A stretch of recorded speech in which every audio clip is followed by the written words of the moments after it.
Հայնյուզեմը գրում է, որ CNN լրատվական գործակալության կայքի iReport բաժնում հացադուլ կանաչ միջավայրի համար վերնագրով նյութ է հայտնվել, որտեղ գրված է. արդեն մի քանի օր է, ինչ բնապահպանները եւ Հայաստանի քաղաքացիները, հատկապես երևանցիները, պայքարում են քաղաքի կենտրոնում գտնվող Մաշտոցի այգու պահպանման համար։ Ըստ CNN-ի նյութի, բնապահպանները, որոնք չեն հովանավորվում քաղաքական, կրոնական եւ որևէ այլ կազմակերպությունների կողմից, դժգոհ են քաղաքային իշխանություններից եւ պահանջում են դադարեցնել շինարարությունը։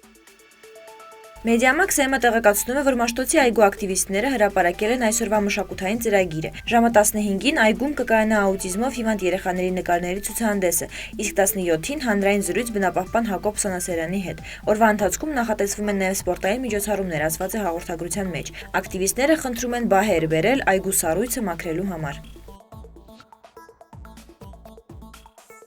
Պանորամա AM-ը վկայակոչելով հայկական ժամանակ օրաթերթը գրում է, որ Երևան ջուր ընկերությունը Հայաստանի Հանրապետության հանրային ծառայությունները կարգավորող հանձնաժողով է ներկայացրել Երևանի խմելու ջրի սակագինը ճշգրտելու հայտ։ Ըստ հայտի ջուրը թանկանալու է մոտ 2 դրամով։ Թերթը գրում է, որ Երևան ջուրը ֆրանսիական General Deso ընկերությանը կոնցեսիոն կառավարման հանձնելու մասին պայմանագրով 2009 թվականից սկսած ջրամատակարարման սակագինը պետք է նվազեր։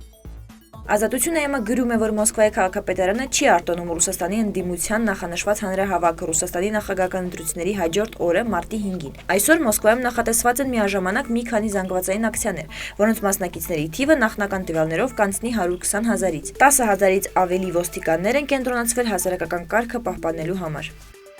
Իջուրնալեյում լրագրող Անուշ Մկրտչյանը գրել է, որ Երևանյան դպրոցներից մեկում ծնողական ժողովի ժամանակ ներկայացվել է Այբենարյանի ավարտը ռեստորանում տոնելու դպրոցի ղեկավարության փայլուն նախաձեռնությունը։ Ասեմ, որ աշակերտների թիվը 280 է, յուրաքանչյուր երեխայի հետ մի ծնող էր, որ գա 560։ Իսկ եթե հիշենք, թե ինչպես առաջին դասարանի ընդունելության արարողությանը ծնողները 8 պրոֆեսիոնալ տեսախցիկներ էին բերել, չի բացառվում, որ միջոցառումը տեղ գտնի նաև երեկոյան լուրերում։ Բարեբախտաբար գտնվել են ծնողներ, որոնք կտրականապես դեմ էին ռեստորանին, սակայն եթե մնացած 8 դասարանների ծնողների զգալի մասն ընդունի այդ առաջարկը, ռեստորանը կդառնա Այբենարյան նշելու տարածք, գրում է Անուշը։